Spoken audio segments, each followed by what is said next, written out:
Hi, everyone. Jim Wysella from Reagan Consulting here with, pleased today to be joined by Jeff Huber, the CEO of Home Instead Senior Care.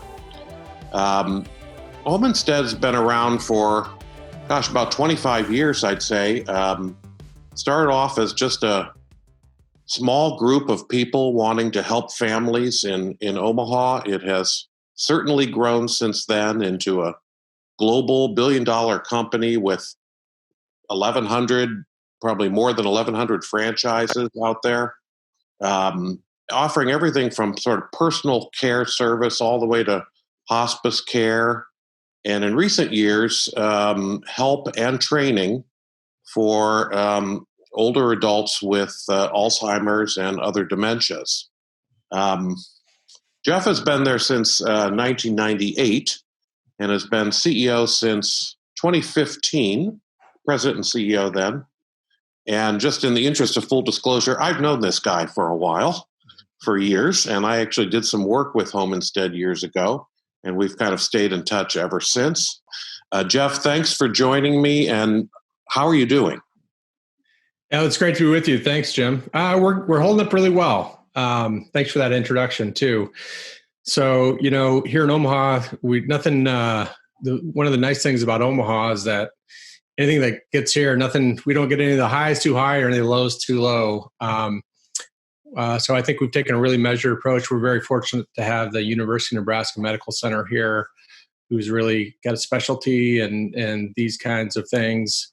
Some of the first people coming out of China actually were treated at our facility here in Nebraska. So we've kind of been on the front lines from day one. In my time spent with Home Instead, and I've followed the company for a long time. One of the things that Home Instead likes to say about themselves is, to us, it's personal. That's been kind of the watch phrase for quite some time. This is pretty personal, isn't it? Yeah, absolutely. So you're right. We're in our clients' homes, at least in North America, on average between 20 and 25 hours per week. And so we develop really deep relationships between certainly the caregivers and our clients, but that local office and their clients and their extended family, often serving as a surrogate family for our clients. So yeah, it's personal. And of course, we've always served a very vulnerable population. Our average client is usually in their low 80s. Most have multiple chronic conditions. So you start doing those intersections, and that's really sort of the most vulnerable in this situation. So we take this extremely seriously. The good news for us is that, we've always known that and have taken an approach to make sure that the safety, security of our clients has always been top priority. So in many ways, this is just sort of our day-to-day, So not a lot has changed in terms of our approach. Certainly some things have, but being able to care for a very vulnerable population in the sanctity of their own home means it's got to be really personal for us. The pandemic and the crisis, that's been on my mind because, as you said, you're dealing with vulnerable populations to begin with. And now these folks are even more vulnerable because they are at risk for easily contracting this virus. So what kind of precautions are the caregivers taking to serve these folks? Yeah, and for that reason, it's been just sort of standard operating procedure for us since the beginning, knowing that our clients are vulnerable. Every year, of course, the flu season comes up, and that's why our training protocols from day one have always been right in line with what the CDC is saying now. We adopted those a long, long time ago. What was kind of your directive or your strategy going into this? Because you have so many audiences to communicate with, everybody, the employees, of course, but also all the franchise owners.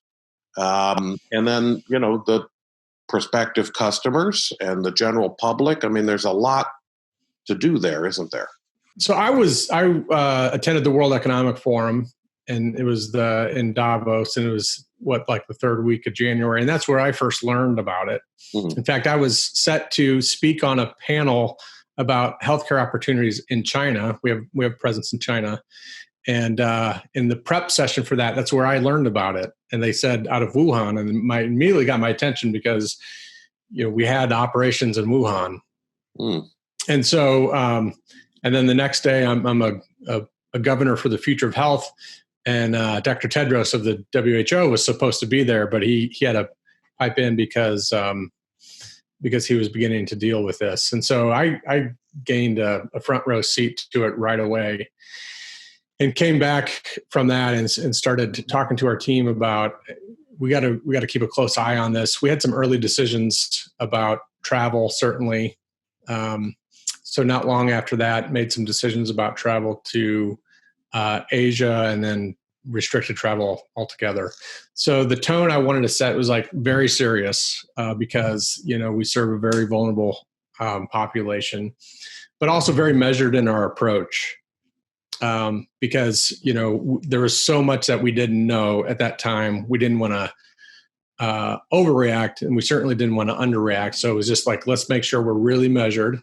That's our main job. And I attended a seminar, and something stuck with me that calm is contagious. And you can actually replace calm with whatever you're emitting is what's going to take hold in the network. And I just really said, calm is contagious. And that had great stickiness for that team. And then that sort of became our mantra unofficially as an organization, that we're going to spread calm.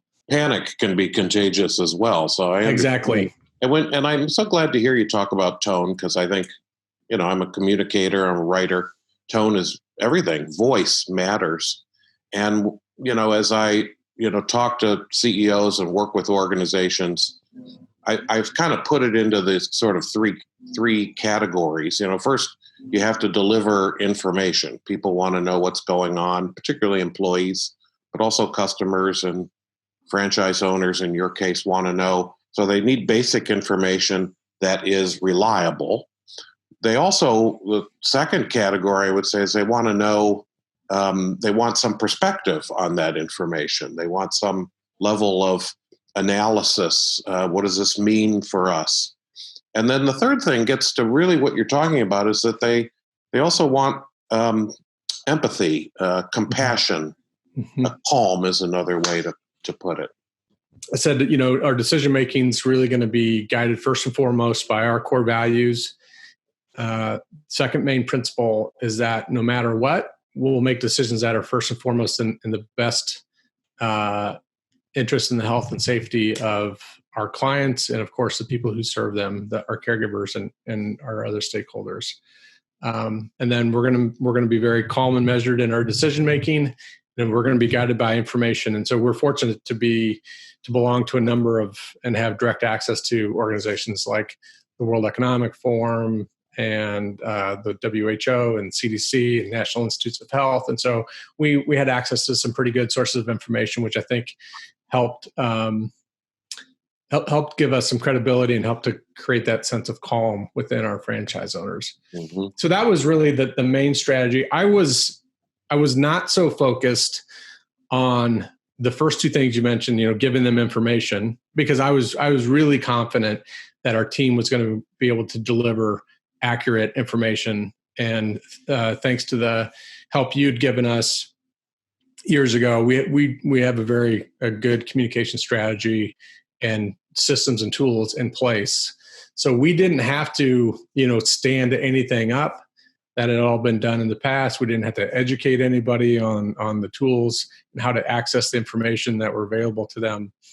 That was already in place, and the team was in place. So I felt confident we were going to be able to do that. I thought my job at the beginning was really to establish sort of the dominant thoughts and sort of the tone for how we're going to enter this. You mentioned your franchise owners, and thanks for the shout out there. I mean, we did the franchise portal, quite a few years ago, and that has stood the test of time. Describe that a little bit, how that worked. Yeah. So as you know, it was a bit of an uphill battle internally to get it established. We'd had some communication vehicles, but they were bit antiquated and needed some upgrading. And we're rapidly growing, French, so there's lots of competing priorities and need for resources. So it had gotten putting off, what we call the hub, the portal. But yeah, it's been in existence. It's evolved a lot since then. But thanks to your help, really helped get it to the top of the priority list. And boy, I'm glad it's in place now. Yeah, it's good to have that kind of channel. Now, I know that, franchise owners, they also like to see you and talk to you. You do a lot of traveling. You go and visit franchises all over the country and the world. Can't really do that right now. That face-to-face is no longer an option. What are you doing instead? I thought it was really important that they see us in some way. And so early on, I said, I want to make sure that we have at least one a video that we can post to the hub where we can convey the tone and the empathy that we wanted. Because our franchise owners and their caregivers are really on the front lines of this thing. Yeah. And they needed to feel that we understood what they were going through. They needed to feel supported, and they needed to feel like we understood and cared. And so at the same time, we needed to convey some pretty heavy decisions. So every week there's been at least one video, either from me, our president, our founders, to make sure they're seeing us on a regular and hearing from us and getting that tone across.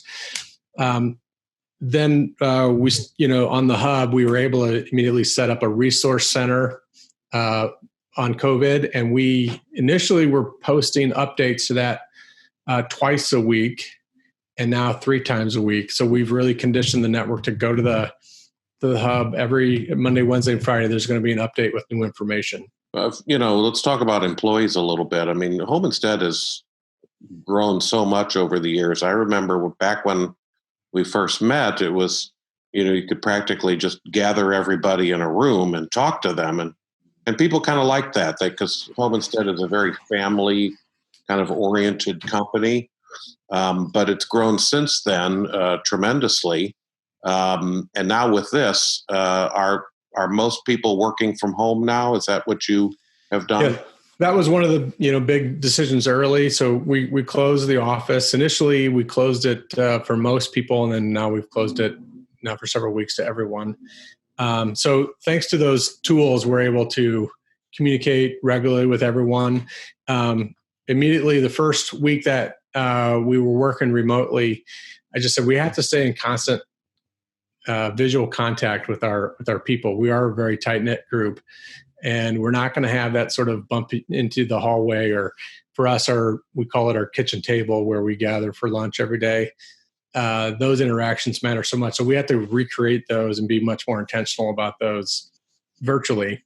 So every Monday morning we have a touch base, and it's short, but it's just an opportunity for us to connect. And I host those along with our president, Jim Hood. And initially we just sort of were making it up as we went along, but everybody felt good that there was a connection to everyone. Honestly, the best part of that is when pretty much everyone's muted except when we say good morning and goodbye, and just hearing 200 people say hello and goodbye to each other really, fills your bucket. People really look forward to that. I view that as a critical touch point. That's one opportunity I have every month to make a connection and deliver a message and sort of, try to stir something up inside of them. So we did that for the first time, and welcome new team members. We did that for the first time virtually. I decided to open that one up with a little surprise. I dressed up as Joe Exotic, and I had a big cutout of a lion behind me, and everybody got a big. I just was sensing everyone needed some levity, and so everybody really enjoyed that. That's great. There has to be some release, right? I mean, everyone's working hard. It's really serious business. Like you said, there are lives at stake. The people you're caring for are in a vulnerable position, anyway. So it's all very serious and tough, working under tough circumstances. But you have to have some release. Yeah. And, our key stakeholders, the franchise owner, and they're a small business owner, and they're entering a whole new dimension of what does this mean for my business and my livelihood. So there's that level of stress to it as well. But yeah, I think having fun is it's not one of our core values, but boy, it's a key part of who we are as an organization. And so we just got to work hard to keep that alive. So we've had and then once a month, our senior leadership team also has a meeting. We had our first virtual one of those. And then afterwards we had a virtual cocktail hour, and so there's lots of that going on. This last week, I was like, what I'm really missing is sort of the bump into the random sort of conversations. And so we're working now on trying to find ways to recreate those virtually. I think a lot about the caregivers. I mean, they've got to be, concerned on any number of levels. I mean, they're concerned for the people they're caring for. They're probably, they're concerned for themselves, I'm sure. And I mean, there's a lot of worry there. Mm-hmm. How do you address that, or how do the franchise owners, they work for the franchises, but how is that being addressed? Yeah. So again, I think it comes down to tone, and that starts with us, and that will spread. So, because our network will take our lead there, and then that's sort of what happens and how it gets distributed. So, just letting them know that, their health and safety is our top priority, and giving them the tools and the information that they need to feel confident in doing their job and feeling safe in doing their job. Mm-hmm. We gave our owners some template communications to cascade that down, and then we really rely on their interactions locally. We also see in terms of caregivers, we also see this as a great opportunity. One of our great limitations is available caregiver talent, and so with the displacement, we've been sort of gearing up for this and strategizing about how displacement in the job markets, either through automation or those kinds of things, might provide some opportunities for us. I think this just sort of fast-tracked some of that in terms of hospitality and some of those industries where a great number of people, great people are being displaced. We're a great place for them. In fact, my daughter, 19-year-old college freshman, her job was a part-time hostess at a couple of restaurants. And today she completes her caregiver training, so she'll be into care. So I think it gives us an opportunity to sort of recruit, to have access to a whole new talent pool as well. Yeah, it's a good point. And I think there's also sort of a newfound appreciation for these kinds of people, whether it's somebody who's a caregiver or the person checking you out in the grocery store line. There are people who are out there. Not everybody can work at home. They're just people on the front lines. And I think overall I'm seeing and sensing, and this is, I think, good for the future, kind of an appreciation for the jobs these people do. Yeah, absolutely. And we've got we've got the most amazing caregivers, I think, and these people are heroes to begin with, but we've got just some amazing stories of how they're really stepping up in the face of COVID. I think one of the great silver linings for us in all of this is that, category awareness of home care has been a challenge. I mean, people just weren't really necessarily cognizant of home care as an option for them. We've been deemed essential from day one through all of this. And so I think it's really shined a light on the importance of home care and elevated it as we've always believed to be a critical part of the overall healthcare ecosystem. We're really an extension of hospitals. And so, because all the things that we do allow people to stay at home, making sure they're taking their medications, making sure they're socially engaged and stimulated, proper hydration, nutrition, ambulate, all those things. And so this has allowed us to really showcase our capabilities. And I think it's allowed us to showcase just the professionalism of caregiving and what a great vocation it can be. And so, sometimes these things allow you to just sort of make quantum leaps in some of those messaging or policy types of things that we've been advancing for years. Hopefully this allows us to sort of get there a little quicker. Yeah, it kind of makes you think about the new normal, whatever that would be, and recovery. I mean, we're going to get past this. It's going to be slower for some organizations and businesses than others, but we have to start thinking about that. Your people have been essential from the beginning, as you said, but what do you think? Are there some changes in what will the new normal look like? I think this is allowing us to maybe accelerate some of those transformative efforts that we've been working at for some time. That's really a communication job first and foremost.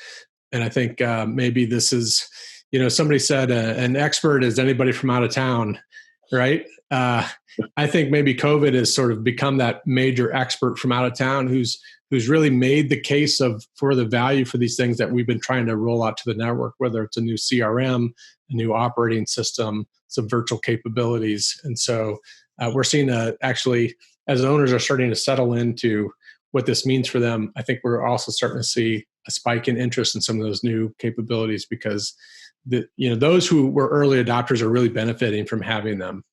And for you yourself, I know working from home, because you are a CrossFit guy, your garage apparently has been transformed. Is that right? Yeah, I've been fortunate. I've had a little CrossFit gym set up. Although I'm being as social as I am, I really love going into a gym and having that community experience. But I've been lucky to have a little CrossFit gym set up in my garage. The fun part for me is, my kids are real active, and so they've come over and I've become their personal trainer. So that's well, you've always been a good communicator and on many levels. I do have, here's another example. I just want to hold this up of excellent communication that you recently had on LinkedIn. What was this all about?